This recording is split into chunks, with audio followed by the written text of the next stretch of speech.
Scott Smith. And I'm Mike Rose. Nicole Pribenow is off this week. On Park Update, a St. Louis Park-based nonprofit is helping bring dental care to people who need it most. The school board appoints a new principal for Aquila Elementary School. And the Park boys basketball team celebrates an impressive 14-2 season. These top stories and more just ahead on Park Update.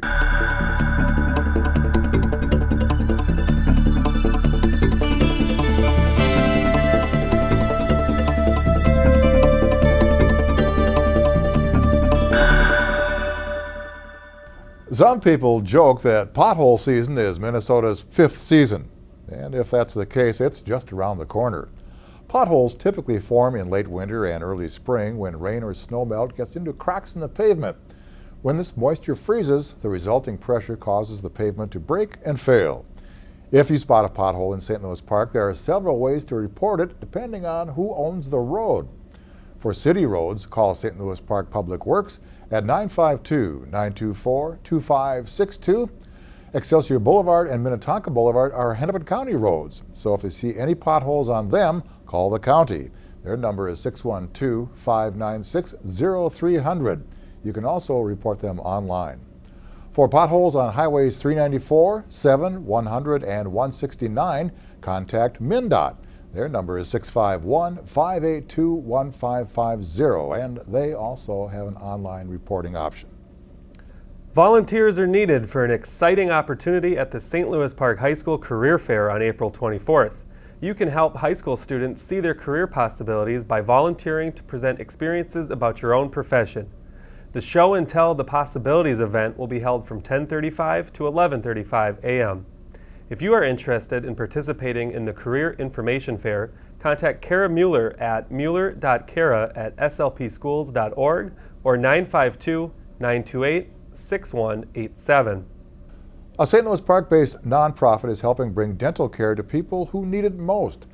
Doorstep Health Services uses a mobile dental van to provide care to traditionally underserved populations such as the elderly, mentally and physically disabled, and economically disadvantaged.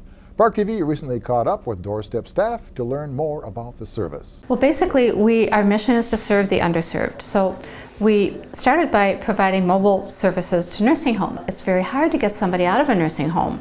If you're very, very ill, which is what people are now who are in nursing homes, by the time a relative comes in to have somebody get ready to go out to a dental appointment, you have to help get them ready and get them dressed and bundled up for this kind of cold weather and take them out and then wait in a waiting room and get the treatment done and then maybe go to lunch after. By the time you get home, it's 4 hours later.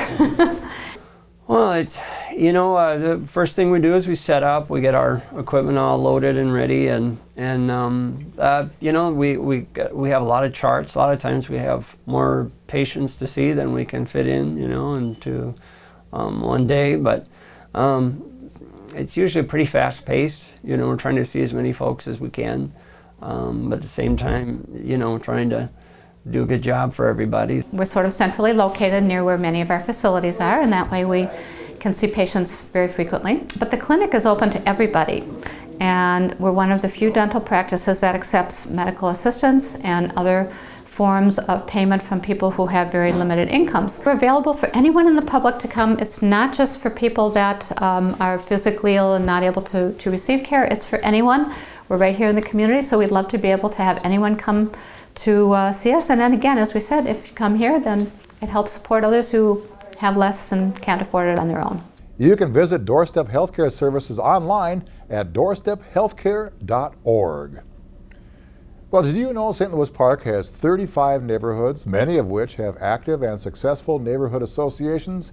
Just last week, more than 30 neighborhood leaders gathered at City Hall for the annual Neighborhood Forum, where they could discuss ideas for building and sustaining strong communities in the park. If you're interested in joining your local neighborhood association or organizing an association if one doesn't exist where you live, contact the city's community liaison, Marnie Olson, at 952-924-2184 or shoot her an email at molson@stlouispark.org. The St. Louis Park School Board appointed Clarence Pollock as principal for Aquila Elementary at their February 25th meeting. Pollock has served as interim principal at the school since April 2011 and has extensive experience serving students in St. Louis Park Public Schools since 1993. The St. Louis Park Senior Program is sponsoring 9/11 World Trade Center, a first responder's story, on Tuesday, March 19th from 1 to 3 p.m. Dan Murphy, a retired New York Police Department detective sergeant, will recall his experiences at the World Trade Center on 9/11 and in the days and weeks after. He will show unique photos of the devastation at the site and tell of the extraordinary acts of bravery and selflessness. The registration deadline is Wednesday, March 13th. Sign up at slpcommunityed.org or call 952-928-6444. The senior program also sponsors a monthly birthday party that is open to everyone to enjoy. Coming up on Wednesday, March 13th from 1:30 to 3, participants will be entertained by the Minnesota Opera. It need not be your birthday to attend. Bookmark in the Park will present local author Lorna Landvik on March 12th at 7 p.m. in City Hall Council Chambers. Landvik will read selections from her best-selling novels. Bookmark in the Park is a community project that aims to encourage intergenerational reading among families in St. Louis Park. Its motto is, "Make a good book better by reading it together." For further information, please contact Eve Winters at 612-419-9770 or visit bookmarkinthepark.org. Well, the Empty Bowls event to benefit STEP provided a simple meal of soup and bread to throngs of patrons at the rec center. Now in its 13th year, the event not only raises money for STEP, but highlights the issue of hunger in the community.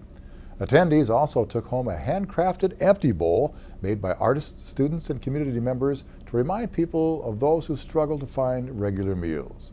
You can contribute donations of food or cash anytime to STEP at stepslp.org. In City Council news, the annual street rehab project was approved on Monday night. Every year, the city identifies several miles of local streets to get new pavement, curbs, and gutters. This year, work will be done to streets in the Sorensen, Lenox, and Texatonka neighborhoods. Construction is expected to begin by the end of May. Also in council news, the implementation of a new Environment and Sustainability Commission is moving forward. Like other city commissions, the new Environment and Sustainability Commission will consist of residents from across the community, including several business and youth representatives. At a Monday study session, council members expressed support for the new commission. The council must still formally pass an ordinance to create the commission, then a call will go out for applicants. Up next, Mike Rose has the sports update.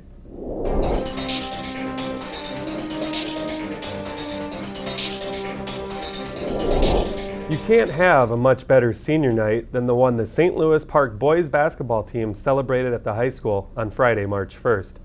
A whopping 11 seniors were recognized for their great careers, including team scoring leaders Kashif Hayes and DJ Pollard. After the senior celebration, the Orioles wrapped up an impressive 14-2 season in the North Suburban Conference by blasting crosstown rival Benilde St. Margaret's 80-40. It was Park's second win over BSM this season. The Star Tribune recently did a story on this successful senior class, and Coach Dave Breitenbucher told the paper, quote, "It's kind of special what they're doing. We haven't had a team that's getting this much recognition in a long time, so it's a lot of fun," end quote. Unfortunately for Park, things didn't go quite as well in the section playoffs. The number 5 seed Orioles were bounced from the Section 6 4A bracket on Tuesday by number 4 seed Robbinsdale Armstrong. Park jumped out to an 8-point halftime lead, but Armstrong stormed out of the gates in the second half and erased the deficit. The host Falcons held a slim lead for much of the rest of the game and won by just a single point, 65-64. DJ Pollard ended his great Oriole career with 25 points. The BSM basketball teams have also been eliminated from the section playoffs. The BSM girls saw their season come to a close on Saturday, March 2nd, falling 69-41 to Chaska in the second round of the Section 6 AAA playoffs. The boys lost on Tuesday in the first round of Section 6 action, 77-64 to Blake. Lastly in sports, St. Louis Park High School will be joining a new conference in 2014. The Orioles will be part of the new Metro West Conference, which currently has 7 members. Applications are being taken for additional high schools that wish to join. Along with Park, the Metro West will include Bloomington-Jefferson, Bloomington-Kennedy, Chanhassen, Chaska, Richfield, and Robbinsdale-Cooper. Park Athletic Director Andy Ewald said in a press release, quote, "Getting the right group of schools was important. We are excited to be with schools that share similar demographics and athletic, arts, and activities programming. The opportunity to partner with 6 other schools that share the same philosophy and desire to provide a comprehensive experience with competitive balance is really exciting," end quote. Ewald also said geography was an important factor in Park joining the league. The Orioles will save an average of 20 miles of travel per away trip versus their current commutes in the North Suburban Conference. The league will begin with all state high school league activities and sports in fall of 2014. I'm Mike Rose, and that's your sports update in the park.